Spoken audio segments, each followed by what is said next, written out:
see what I can do with it. So I came back with a kind of a newly modified version of the class, and I think you're going to like it. I like data when it's fresh and new and modern times, and most of the research that I have pulled has been information that has been received anywhere between August and today. So it's very good information for what you and I are doing.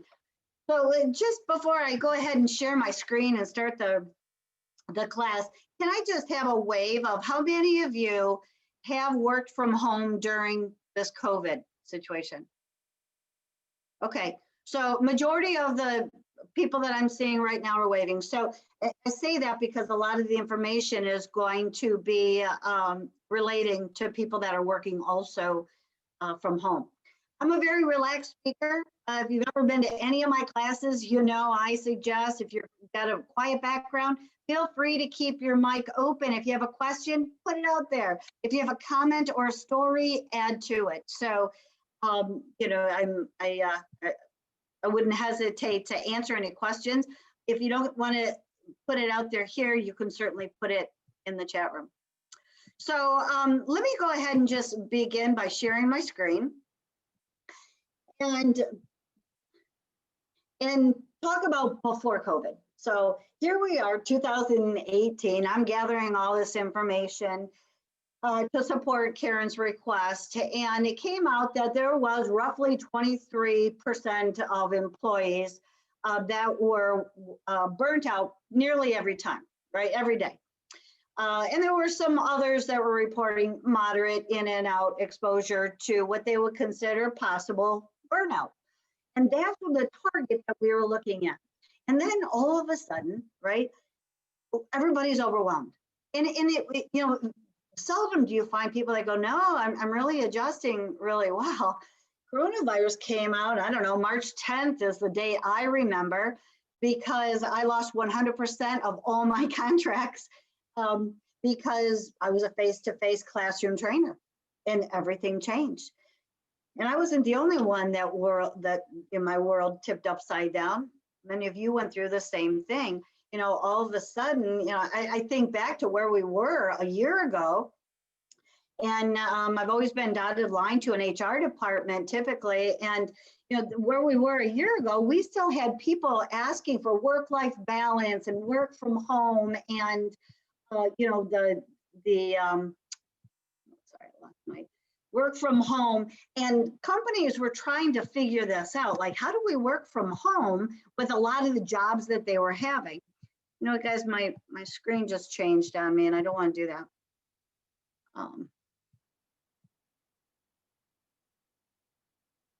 So what we also saw was that we had a lot of people that all of a sudden felt overwhelmed but didn't want to say anything about it. And the fact is that majority of the people that were working in the at home, they recognized the fact that now all of a sudden they're putting in a whole lot more hours, even though, you know, we asked to be at home. That was like the resolution that we thought workplace overload was going to solve. Let me work from home and it'll be easier on us.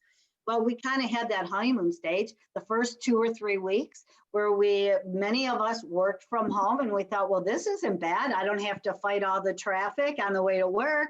I only have to get dressed up from the waist up. Oh, I get to spend more time with my wonderful spouse, and I get to see my kids more often. And that honeymoon stage really wasn't bad until somewhere around the 3rd week, when we thought, you know what? I'm not so sure our house is big enough to share. The kids are driving me crazy. I have all these interruptions, and I feel guilty about not giving my family time and maybe not enough work time. And to be honest with you, we got overloaded. For those that are frontline, that were in the hospitals and working with patients and so forth, it became extreme overload. And we recognized that on the news every time we turned it on. But not everybody was on the news. The frontline workers were doing the best that they could. And then you all online, or however you ever were working, were supporting from behind the scenes. This isn't going to go away anytime soon. I mean, we had a lot of operating rooms shutting down. So those that are in the surgical area or support surgical areas, this is going to go on for a long time as they continue to go through all the backlogs of people that unfortunately had to be put on hold in the beginning. So, okay, so we had our 2018, then we had our 2019. Now here comes COVID. Since August, they have reported a jump of a 75% burnout rate with workers, 75%. Majority of the reason that is because we don't have a definition of work and home. So many of us are working at home, like me right now. I'm at my kitchen table. This is my new office. At the same time, I'm upstairs. My husband is right this minute downstairs working, and I can hear him on a conference call. So often we have this, hey, you're too loud, and don't step over here, and I can hear your creaking up here. Now, we're too old to have kids, but many people would have their kids lined up doing their homework and so forth next to them as well. We are disrupted. We answer the telephone. If we have a house phone, we answer the front door. Our neighbors are coming back and forth. I've got a construction site right next to me that are laying loud cement. And so it can be extremely disruptive. Our social life.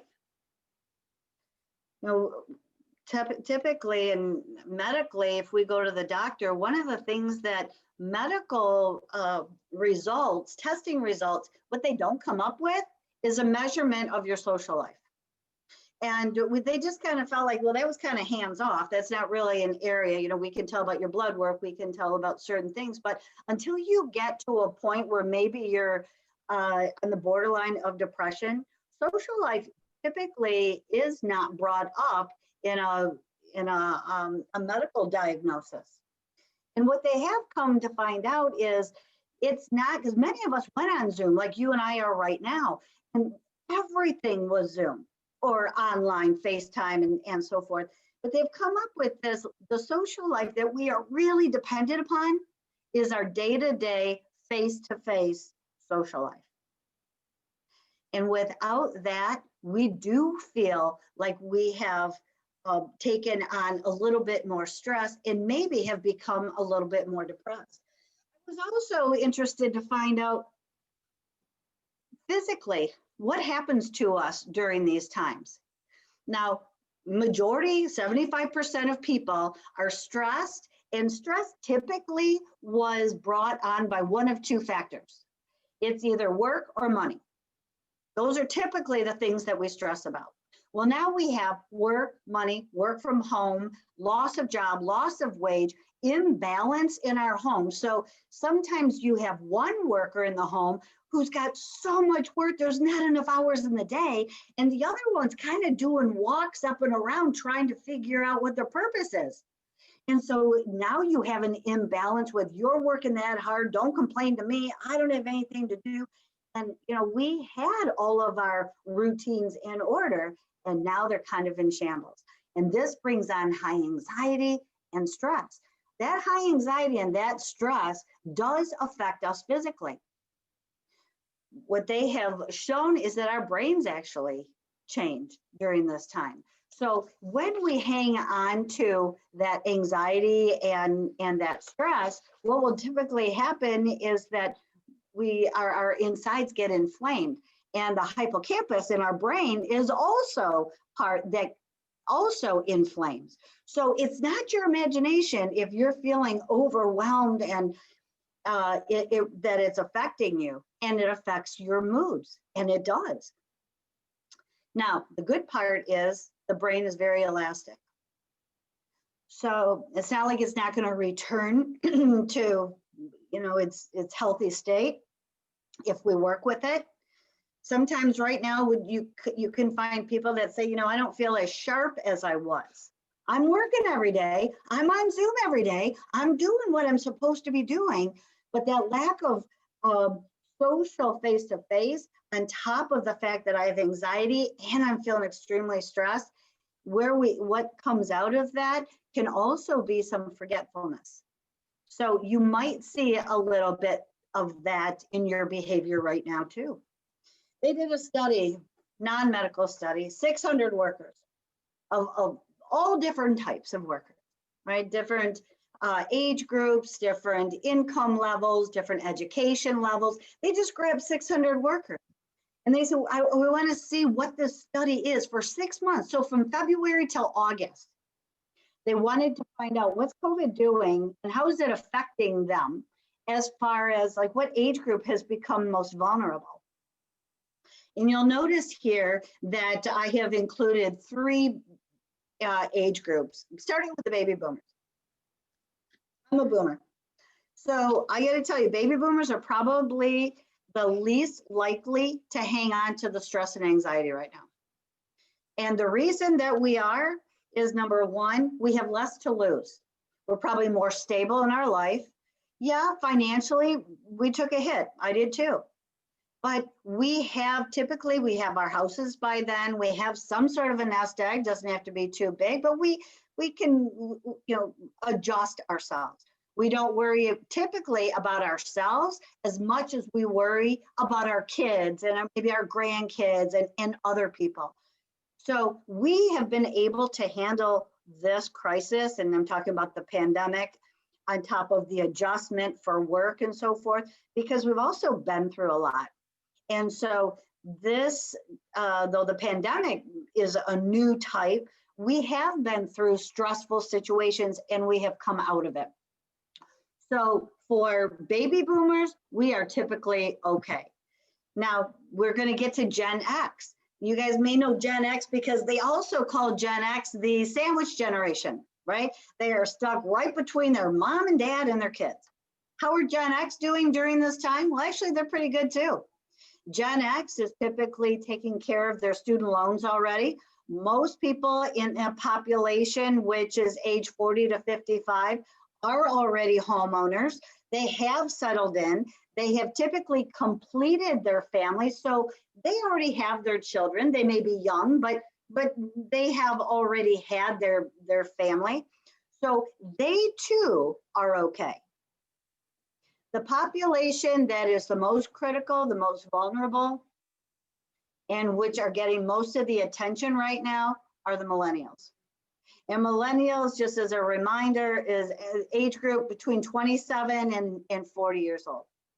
Millennials have always been the generation of worry, right? They are the worry generation. That's, what we consider. They're making a lot of changes. In fact, millennials are the ones that started the work from home movement. I want to work from home. I don't want to be in business clothing. I want to have casual Friday, Monday, Tuesday, Wednesday, Thursday, and Friday. If you can't give me work-home balance, I don't want to work for you. And that was the millennial generation coming in, right? And so what they asked for, honestly, is kind of coming out at this point.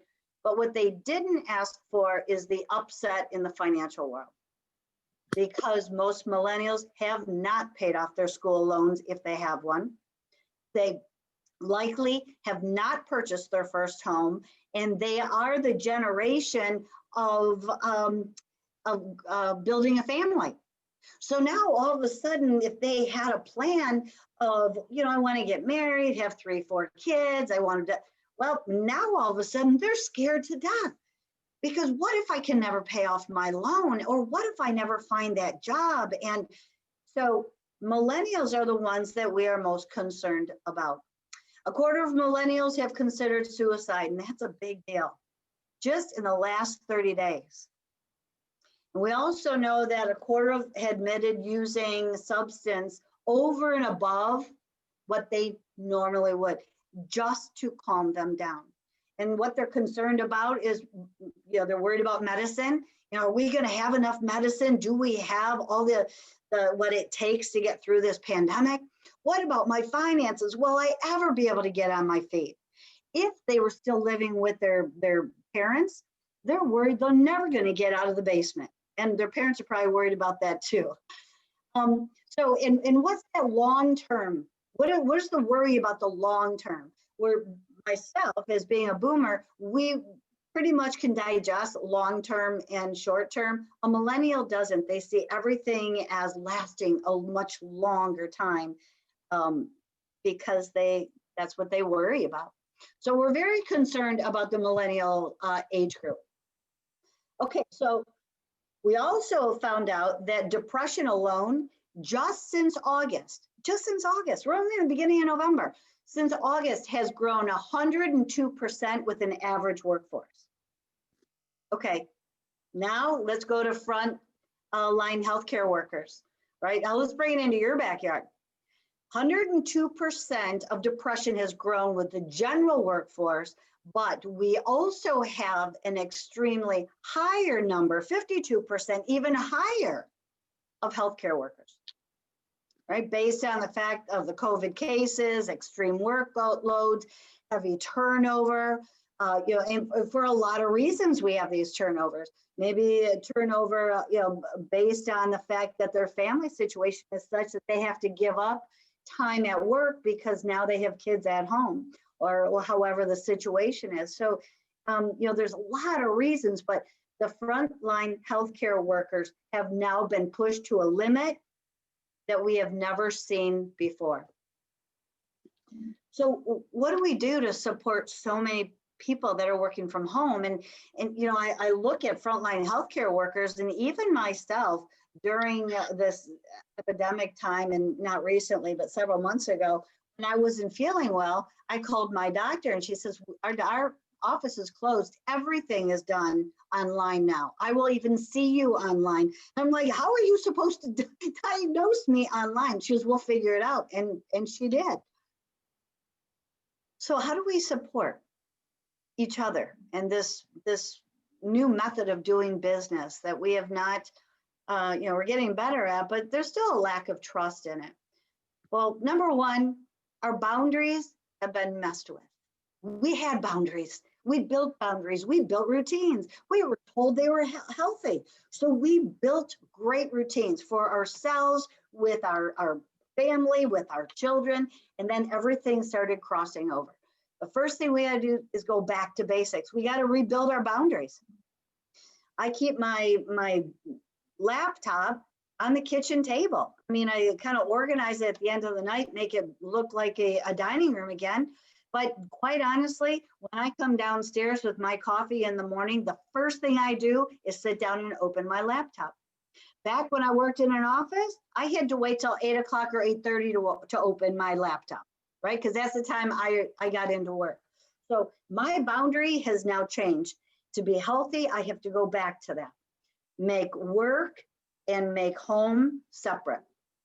Let your management know that, you know what, I'm going to start making boundaries. If you call me or send me an email at 6:30 a.m. because you're at your kitchen table, I may not answer until 8:30 because that's my start time. Discuss a flexible schedule, because you need the agreement there so you don't feel guilty. Sometimes it's like, gosh, I feel so guilty. I'm just sitting here watching The Price is Right. I should have my laptop with me. You don't need to feel guilty. We need to talk about it with our management, our supervisors, our subordinates, and let them know these are the boundaries that I'm building to remain healthy. Right? Who do you talk to? Statistics tell us that very few people trust their HR department, or their supervisors, or their managers. More than that, many people feel that if they even approach the subject of I'm on overload, I can't do it anymore, that they feel guilty. Or in our last class, we had one lady who said, I was scared to death I would get fired. Or we do that whole comparison thing. I have nothing to complain about. There are some people that are doing so much more than I am doing, and they're not complaining, so I shouldn't complain either. The fact is, we got to start talking about it, right? And who do we talk about it with? Well, it should be HR, but only 21% of people say they even trust their HR. So we need to talk about it to your leadership, superiors, right? And it doesn't have to be high leadership. If you have a supervisor, a manager, we all work for somebody. Everybody works for somebody. And to be honest with you, the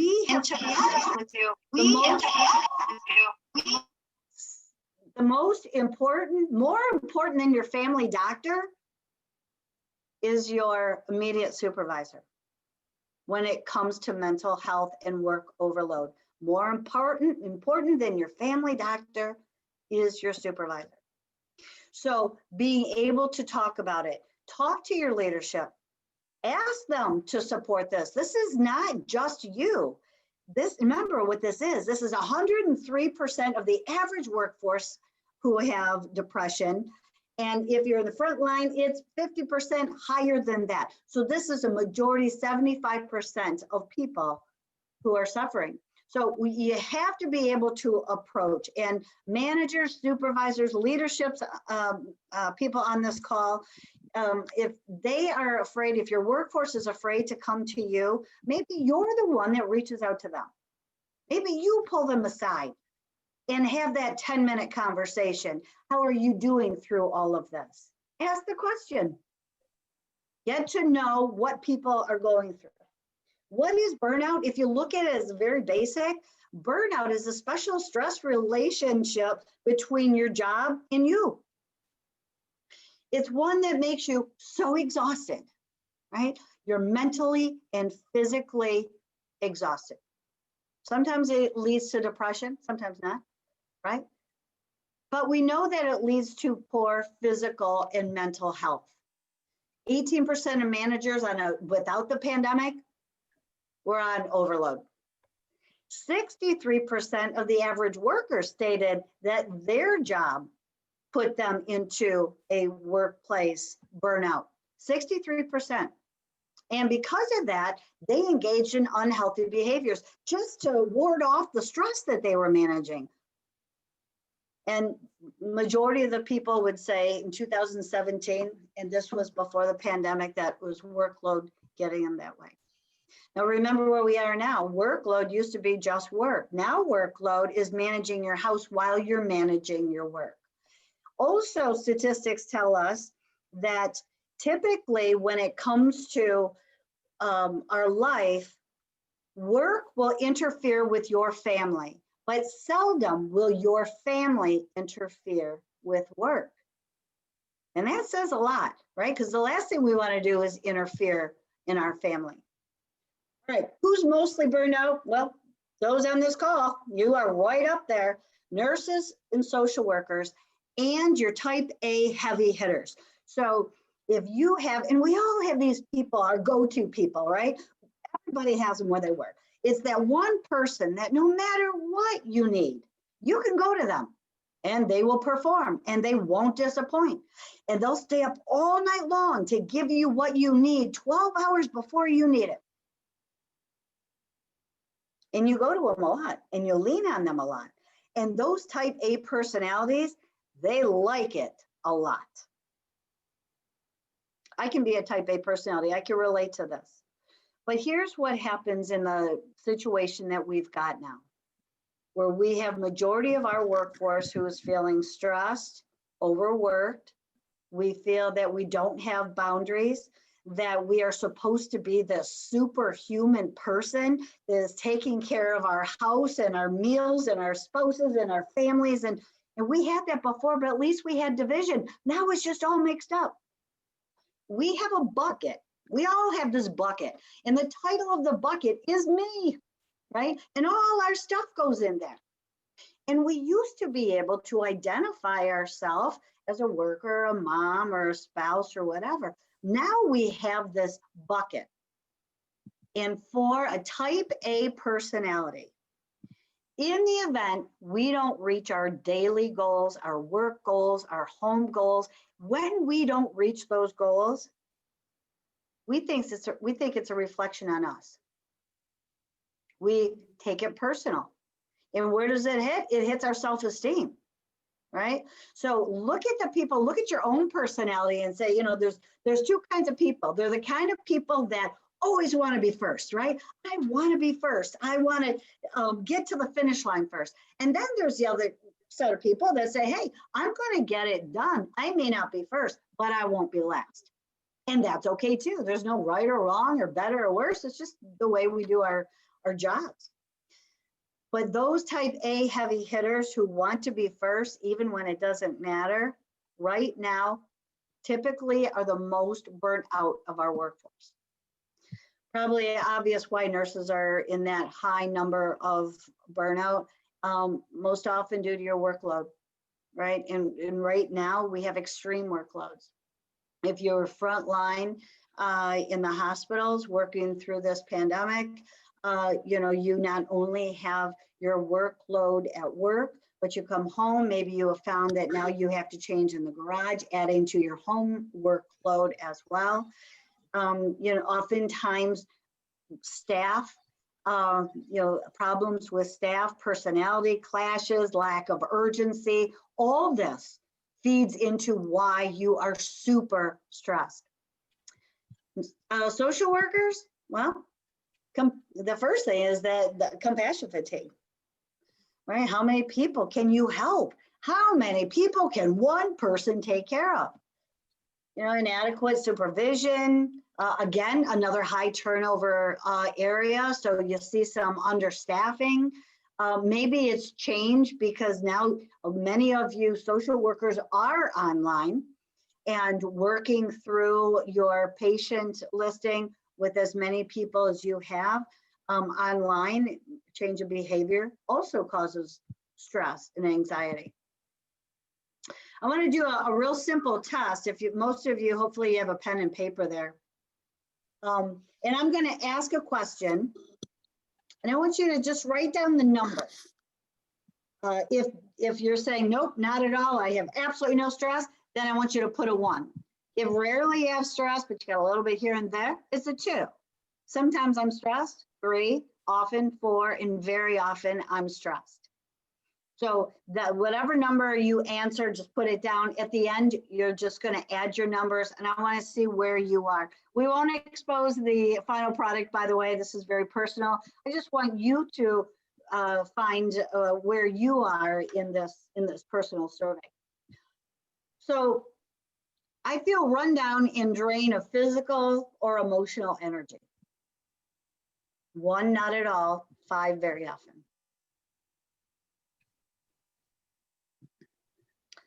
I have negative thoughts about my job.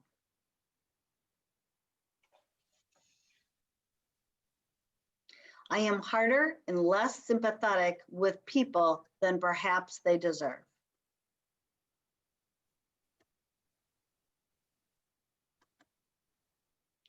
I feel misunderstood or unappreciated by my coworkers.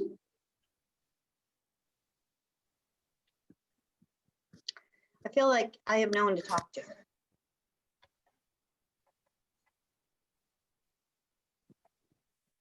I feel that I am achieving less than I should.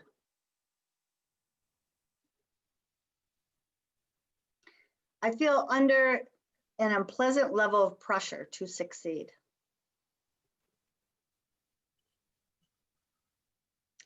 I feel that I'm not getting what I want to out of my job.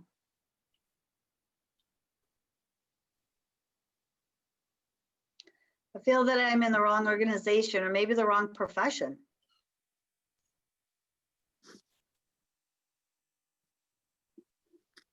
I am frustrated with parts of my job.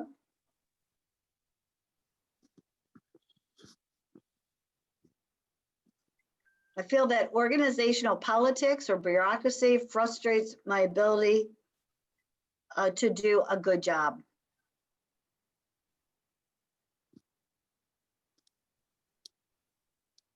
I feel that there's more work to do than I practically have the ability to do.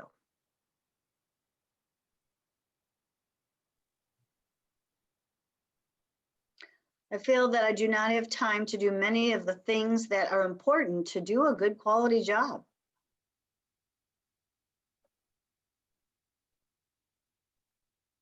And then finally, I find that I do not have time to plan as much as I would like to.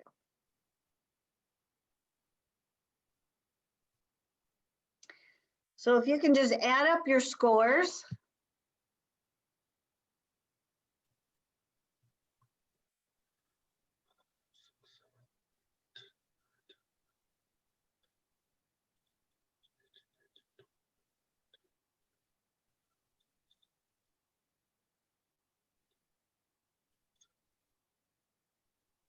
So if you have 18 or under, you're fine. There's no sign of burnout. 19 to 32, you do have a little bit of burnout there. So, you just want to keep an eye on yourself. 33 to 49, be careful. You're in the yellow zone. You may be at risk. 50 to 59, you are at severe risk of burnout. Do something about it. 60 to 75, you are very severe risk of burnout, and you need to act fast. This is urgent. I don't know how many of you are surprised at your response, or you think, yep, I knew I was burnout when I got on this call today, which is why I signed up in the first place. So what are the symptoms? All right, well, first one, being cynical or critical at work. Okay, and this for the most part for people that weren't cynical at work before, in the earlier days. The need to drag myself to work and get started. Irritable, impatient. I'm impatient with my coworkers, I'm impatient with my customers or my patients. I lack the energy to be productive. I just don't feel like it, right? I just don't feel like it. I find it hard to concentrate. I got a little bit of that brain fog going on. Maybe I start projects, I just don't finish projects. I'm not satisfied. They feel disillusioned. It used to be pretty good. Now I don't like this anymore. I don't even want to do it anymore. Maybe you're using food or drugs or alcohol, to kind of offset your stressed out day. Maybe it's keeping you up at night, right? You can go to sleep. Maybe you can't stay to sleep because the thoughts of work wake you up. And then there's also physical. So you could have headaches or a stomach ache or, issues that you didn't have before. So those are symptoms of being burnt out. What we used to say is if you want to find out, are you suffering from workplace burnout or depression, it would be if you could remove yourself from your workplace and go on vacation and adjust yourself to the happy person you were. And the stress doesn't travel with you, guess what? You're not depressed. That's workplace burnout because you leave it at work. Depression is when you go to work, you don't feel good, and you come home, you still don't feel good. You go on vacation, and doggone it, you take it with you there too. Now, where I said that this all of a sudden, everything is crossed because our boundaries aren't straight. Remember, work and home is all the same. Home was supposed to be the place that we went to get away from work. Home was our place where we were relieved when we got home from a bad day. But now our bad days are at home, but they are work. So there's such blurred lines. You have to find a way to separate, to know if this is depression or burnout. And that's why I mentioned, first thing you need to do is reset your divisions in your life. In your work is one thing, your home life is another, your times, and create a system that you can separate work from home. So here's something I found very ironic. The years and years and years that I worked in corporate America, and I was always, like I said, dotted line to HR. It was forever within our staff meetings or open discussions that we were always talking about healthcare spending, right? Especially, and they always highlight America, as we are not the healthiest of countries, and companies spend millions and millions of dollars on their workforce, and so it's very important that we have a healthy workforce. So what you often see is you'll see HR departments who have all these different classes, right? Maybe they have lunchtime yoga, or they have Weight Watchers programs, or no smoking programs, or all of these programs to get us healthy and so forth. And ultimately, they're doing that not because they love us. I'd like to tell you we're all loved, and but the fact is they're doing it because it costs too much in healthcare to keep buying the benefits for us. So it's to their dollar, they save money, the healthier their workforce is, right? So they have all these things. But if you really look at it, when you look at your healthcare spending, you have your workplace, right? And then you go to work and you become stressed, like we're talking about here. And then you get so stressed that it affects you physically. And remember, we said that extreme amount of workforce burnout can affect you physically. So, now you have headaches and stomach aches and body aches, you can't sleep, and right? So now what do? Now you go to the doctor and do what? Spend money to get better. Well, if we peel that back to the beginning, it all started in the workplace. Isn't that ironic? We are trying to heal the same thing that majority of the companies are creating. So now how do we get in front of this thing, right? How do we turn this around? Well, the first thing I want to say is, regardless of your position, maybe you're not the supervisor with subordinates. Maybe you answer to a supervisor, but you don't have any management supervisory responsibility. It doesn't matter. Every single person, no matter what their position, no matter what their level, can make change. And the first thing is going to be start listening to each other. Ask the question. There's no harm in asking someone, how are you doing through these times? If you see your workforce, co-workers or managers, whomever, if you see their personality changes, that's typically the first thing we see.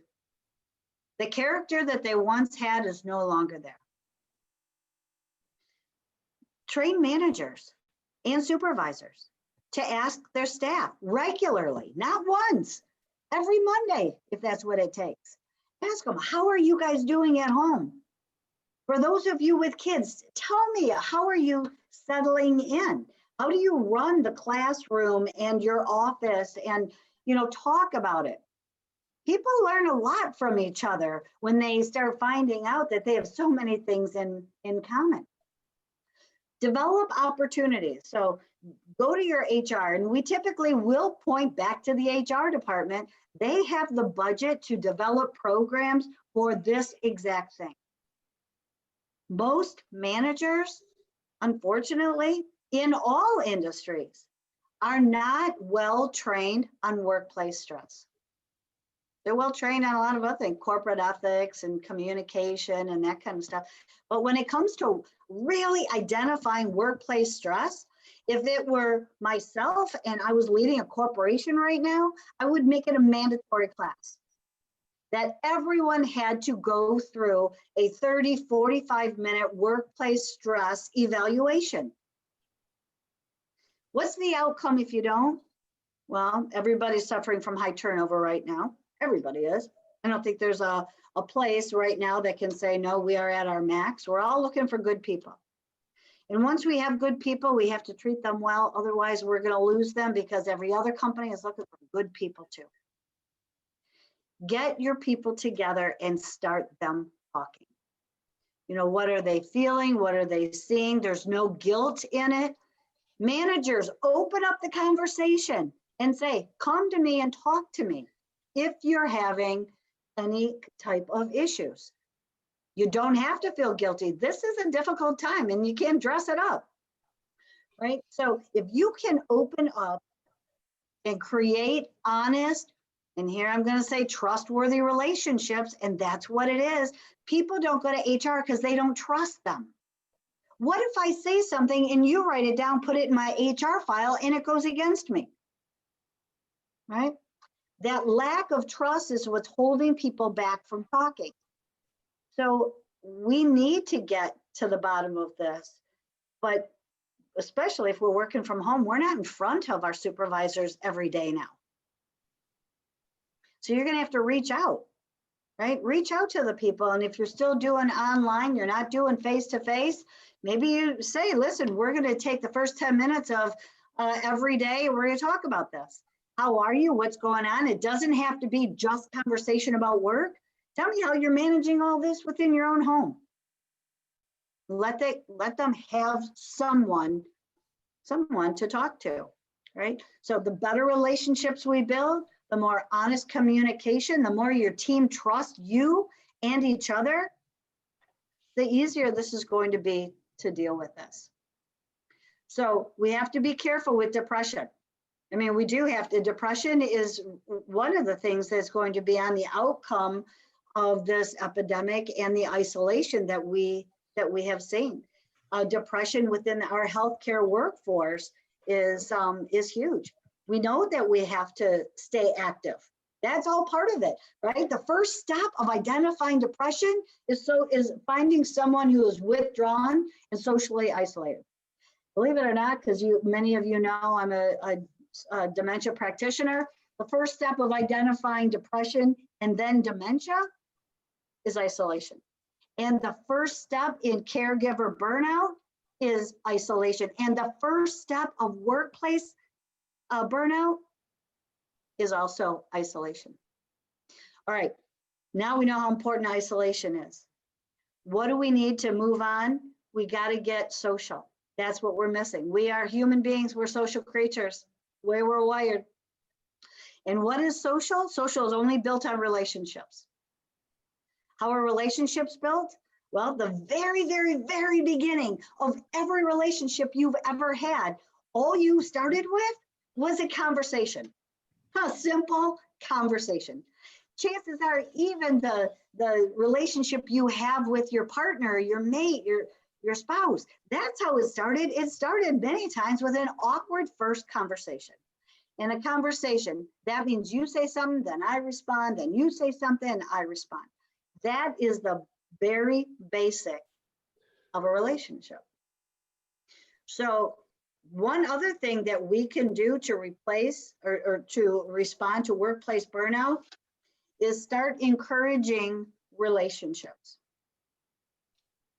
Have everybody put on their daily goals that they have to have 2 conversations a day with people at work. Make it mandatory, especially if they're supervisors or managers. Put it on their goal list. You have to have 2, and I mean 10-minute conversations. And I don't care if you talk about their dog, you talk about the weather, I don't care what you talk about. You can talk about work, pleasure, anything. But 2 conversations with your workforce. Get to build relationships of trust. And you do that through conversation. Managers, employers, everyone independently. It is no secret. What you put into your workforce is what you're going to get out of your workforce. Invest in them. Identify what's going on. Don't let them leave because they never told you they were burned out. And then you find out so much later that, you know what, you could have kept them. If you only would have known, we would have dealt with it. Well, don't wait till that time comes. I'm telling you, 75% of your workforce is burned out.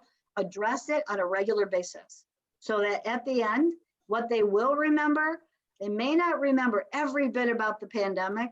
What they will remember is their boss, their manager, or their company support through this very difficult time. I'm going to stop sharing here for a minute.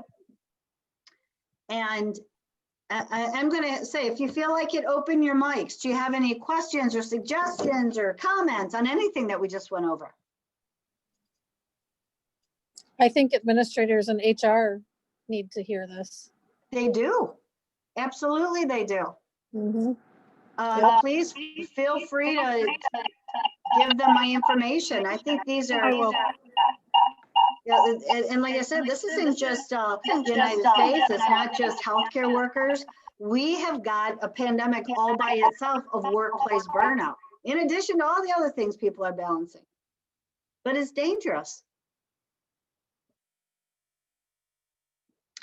So you don't have to tell me your scores, but did anybody go through the test and were you surprised at the results of your evaluation?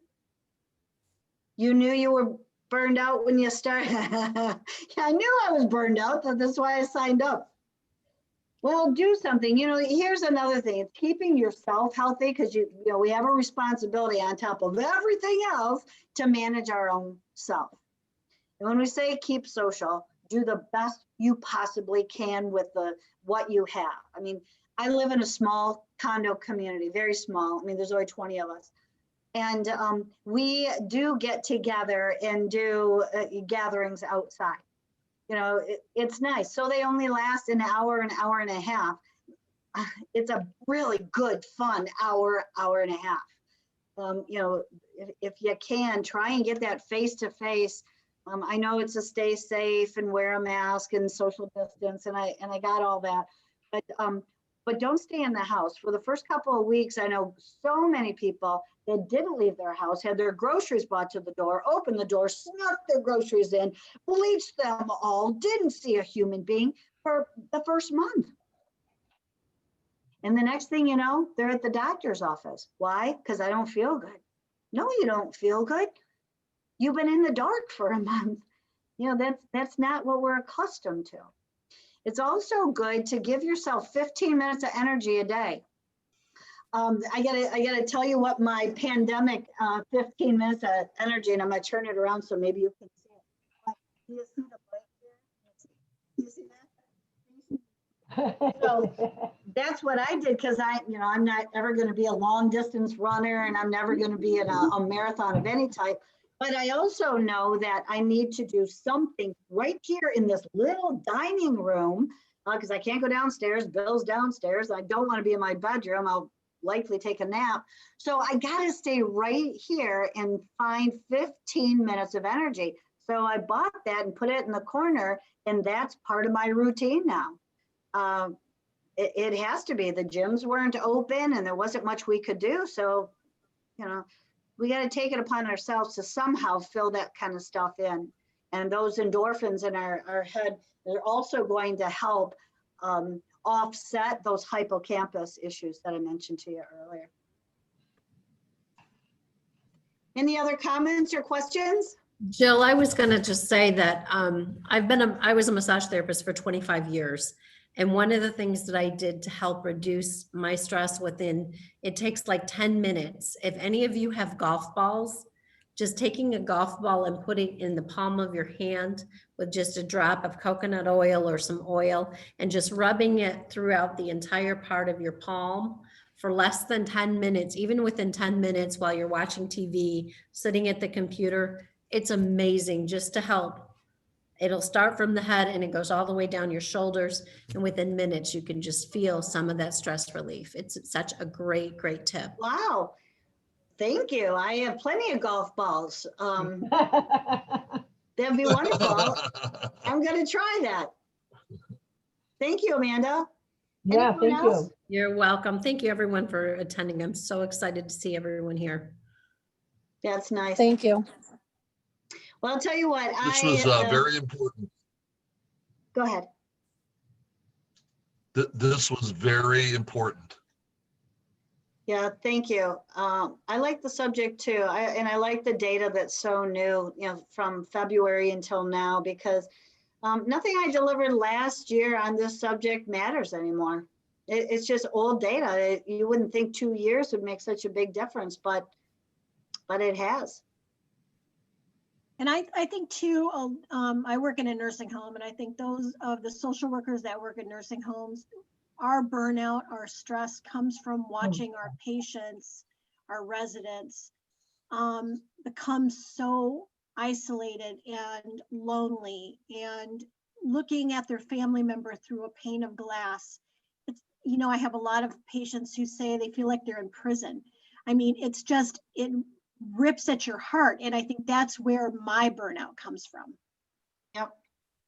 Well, it does. And thanks for saying that. And that also leads to heavy guilt. And guilt leads to depression. So, it's a cycle. And, that's the thing is, what do we do with this cycle? I'm not, totally in agreement with a lot of the things that are going on right now.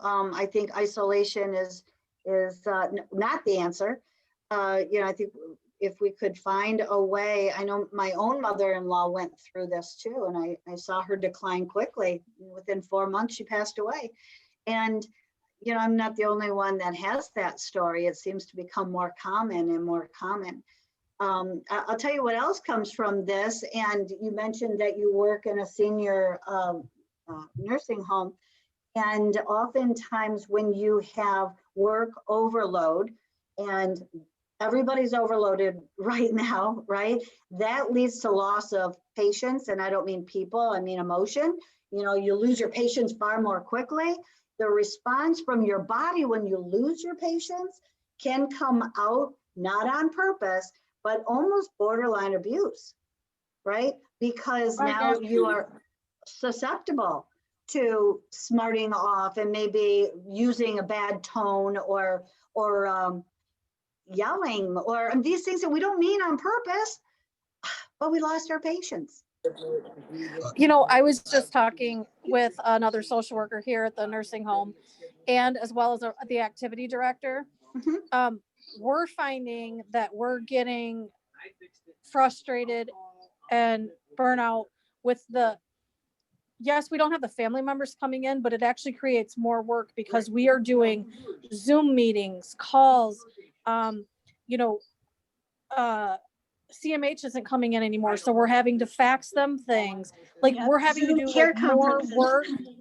Care conferences, everything is, can you print this? Can you call this? Can you make this? Like it's almost more work now in a different kind of way than it Mhm. ever has been. Mhm. Yep. So Could I- Sarah, let me ask you, thank you for saying that. Yeah.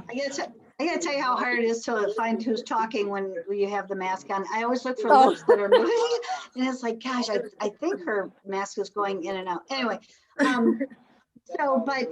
but to your point, now here is your typical day that was already full, by the way, right? You already had a full agenda, and now you've got all these other things that you're supposed to get done, and in typically the same amount of time, right?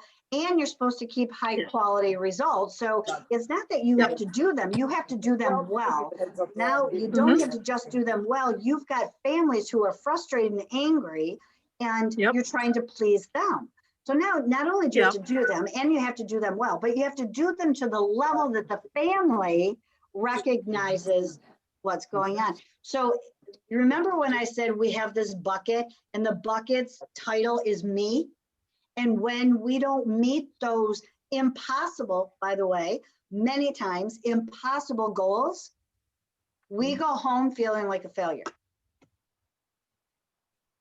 And you're not a failure. You're a superhero that couldn't possibly have taken care of that agenda. It wasn't possible.